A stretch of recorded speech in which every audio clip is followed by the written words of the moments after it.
Hello and welcome to the WhyKnox podcast brought to you by Visit Knoxville. My name is Jody Collins of Feral Giant and I'll be your host on this journey. What we'll be doing is interviewing different folks around Knoxville that make Knoxville the great place it is to live. We'll have staples that you see around town all the time, but we'll also have some lesser known folks, people behind the scenes that make this a great city. Be sure to subscribe, rate, and review this podcast. And if you'd like to share the podcast on social media, be sure to tag us at Visit Knoxville and use the hashtag WhyKnox. Without much further ado, here's the episode. I'm Kim Bumpas, president of Visit Knoxville. So where are you originally from? I am from West Tennessee. I grew up in a town called Collierville. And when I was growing up in Collierville, I went to a University of Tennessee football game. So I knew Knoxville was where I wanted to end up in college. You like the color orange. That's what it is. I love the color orange and it looks good on me. Okay, there you go. Who was the quarterback? Now I'm trying to think. Oh my gosh. Andy Andy Kelly. Kelly. Oh, yep, God. That's it. Back then in the day. What's it called? Arena football superstar Andy Kelly. That's true. Okay, so you grew up over in West Tennessee, and that brought you here for school. So that was in a little bit of an odder time for downtown Knoxville. Yes, that would have, and I'll date myself here. So in 90, I guess I came up here in 90. Wow. And I graduated college in 94. Okay. And back then, there really wasn't anything in downtown Knoxville, if you think about it. And so my senior year of college is when my parents thought, with my heaviest workload, that should be a good time for me to get a full-time job. So I started, parents, you got to love them. So I started working at the Holiday Inn Cedar Bluff. Back in the day, while my senior year of college, third shift, so I could still study and do all that good stuff. And, the hospitality industry kind of took to me. So I went from the Holiday Inn Cedar Bluff to the Holiday Inn downtown when I graduated, and I was working in sales. And back in the day, I was there 2 years, and really the cat's meow, so to speak, was the Hyatt Regency on the hill, which is now the Marriott. So I went up there and I worked there for 5 years, and I really sold it like a compound because we had no Gay Street. There was no Market Square. There was no convention center. There was no walkability in downtown. There was nothing, really. So I would say, here, come to Knoxville, book your meeting at the Hyatt. We can feed you. We can serve you. We can do everything. And, so it's just such a neat thing to see where Knoxville is now. Yeah, because back then, like growing up here, when when Market Square used to have bars on the windows, you were not out there at night. Everything was a little iffy. And now I've even got friends who have moved here in like 2007, left for 5 years, came back and were like, wow, it's changed a lot. I was like, you have no idea. Yeah, no idea. Yeah, what it used to be. So what did your parents do for a living? Oh, that's funny. My dad, my mom's a real estate agent. I'll start there. Okay. My dad's a little more of an adventurer. He was kind of a contractor for the government in IT back in the day. So I remember as a kid, we would go down to kind of some of the naval places. It's totally leaving me what you call those now, but like a Navy base. Right. So we go to Pensacola, and it was my dad's job to try to break in to like the computer rooms and stuff. So, back in the day, that was your cyber hack, but there was a physical part to it. And I crack up now because my dad, date myself again, but he just turned 70. Yeah. So sometimes he'll want to take your laptop and be like, oh, let me get to the DOS prompt. And I'm like, no, Dad, that's not how you do it these days. So War Games is based off your dad. Pretty much. Yeah. It's Matthew kind of Broderick, funny. That's your dad. Ferris Bueller. So what did you do before you landed this job? Did you work in the commercial world? Because it's a nonprofit business. Yes, I was definitely in the for-profit world, and I like to give all of my training credit to the Hyatt because, I traveled all over the country with Hyatt, and that's how I kind of knew that Knoxville was my forever home. So I would go places, and nothing ever spoke to me like East Tennessee. I'm a big outdoors person, so the lakes and the river and the mountains, you just don't get that everywhere. So I think that Knoxville definitely sometimes takes itself for granted and doesn't realize how awesome it is to live here. But I celebrate it every day. And, when Hyatt was going to leave town, that was back in 99, 2000, Hyatt was trying to relocate all of their managers out of Knoxville. Well, I was already dating my now husband. And like I said, Knoxville is my home, so I really didn't want to go anywhere. So back in 2000, I went to the Convention and Visitors Bureau, and that's what it was really called, was Convention and Visitors Bureau. Yeah. Yep. And unbeknownst to me, there was a transition already happening when I started there. So 11 months after I started, it became the Knoxville Tourism and Sports Corporation, which we do all remember, good and bad.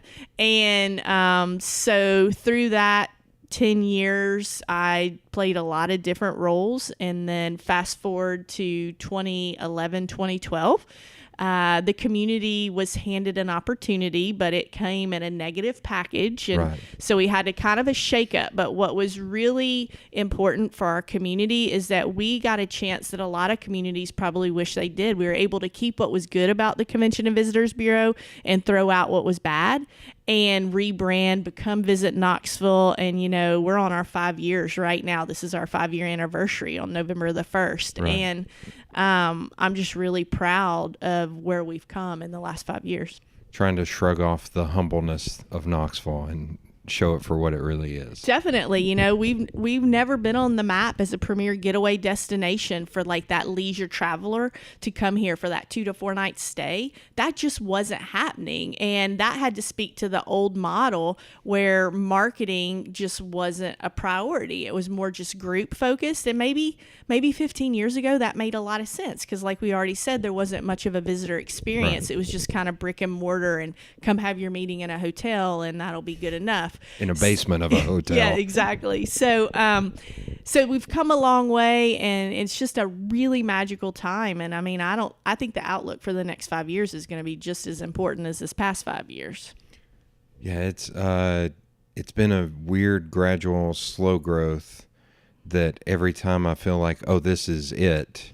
No, it just keeps going up and up and up. 1,000%. And I could just bust from the seams to share everything that's still on the horizon, but it all has to come when it comes. Yeah, going to city council meetings, the last one I went to, they talked about rentable bike share programs.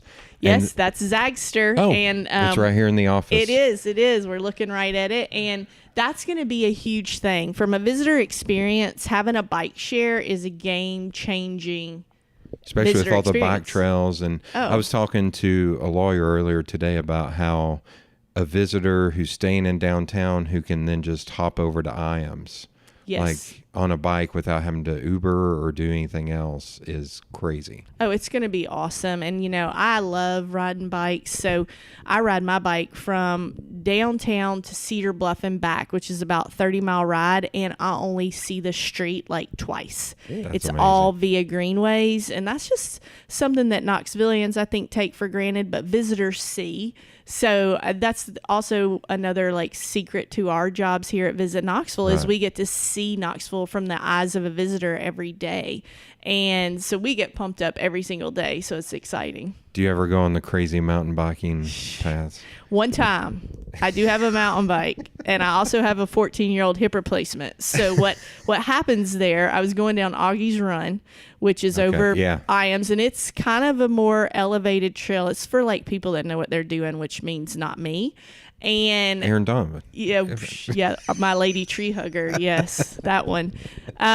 She likes to, but at least she gets through the trail. She likes to fall over at the beginning or the end, so it's all good. Followed by a snort chuckle. Yeah, pretty much. But so I'm going down this trail, and real mountain bikers are practically jumping over my head with the way the terrain is, and my poor husband is having to go so slow on his mountain bike that he's about to fall over. And so I finally said, you know what? I have a board meeting the next day. I do not want to show up in like a full body cast. Right. So I'm just going to walk my bike down the hill, which I did, where everybody laughed at me. And then when I got to the road, I was like, so how do you get back to IAMS? Oh my God. that is my level. Like the creeper is my level of mountain biking, So yeah, my hip and doing the real trails are two totally different things. No bueno. So what are some of your other favorite places to go to in Knoxville? I know that's a long list, and It is, and that's a list that usually gets me in trouble because I end up not saying somebody somebody wants listed. But Knoxville has such a wide range of experiences. Yeah. I just love them all. I mean, you can listen to music, you can get something really awesome to eat. Our hotels are on an all-time high. I mean, they've invested in themselves, and so they're great experiences. Again, I've already said how much I love the outdoors. So put me on a stand-up paddleboard or a kayak or a bike, and on the easy trails, I think we've identified. But I still love to get outside. And then, I mean, I really am stoked about all the breweries we have. I mean, it's amazing. And to see people engage with that and just the fun it brings to town, those are some of my most exciting things. Yeah, it's kind of wild because we have the Smokies right below us, but you can do so much still within like a stone's throw of downtown. 1,000%. And I literally just said that in my last meeting. It was like, they said, well, so-and-so came here and they visited Knoxville for a day and then they went hiking in the mountains. And I said, that back in the day would have been like a real legit thing to do. But now Knoxville is the destination. Right. So you can come here and have all of those experiences right here, right outside of downtown. And that's a key component. Yeah. So do you get around? So we also are kind of known for having all these small parks around town, like the dog parks provided by Pet Safe. Do you get around to those often, or? Yeah, I definitely do, only because I'm an animal enthusiast, so I love dogs. So I check out the dog parks. I do not take my dogs to the dog park because nobody needs to have that kind of stuff unleashed on them because my dogs are crazy. But yes, I do. I love Mardi Gras. I love what Pet Safe has done in our community as it relates to folks that live downtown and have dogs, and those dogs need a place to be free. And so that's huge. And I love all of our pocket parks. You know, I love going over to the Everly Brothers Park, little pocket park in West Knoxville. I mean, I just think it's so neat to be able to have something like that, like right in the middle of all the concrete. It's kind of refreshing. Right in the middle of Bearden where it's congestion alley. Pretty and much. then there's this little park like, oh, look there at this. is, and the statue is really cool, and you can catch the Greenway right there. Yeah. So that's also good. All right, so you said you look forward to the next 5 years. If there were 1 to 3 things you think you look forward to the most, what would those 1 to 3 things be? Oh, that's a trick question. I think the first thing is just the continued growth of our visitation. I mean, I think our visitor experiences, obviously there's a lot of growth there that can happen too. But that's not really, as Visit Knoxville, I can have my like Knoxvillian wish list. But for the most part, those things have to come in the timeline in which they come. So the only way though to achieve those is to still keep people coming here based on what we have. And then that pushes the growth. So I would love to see more,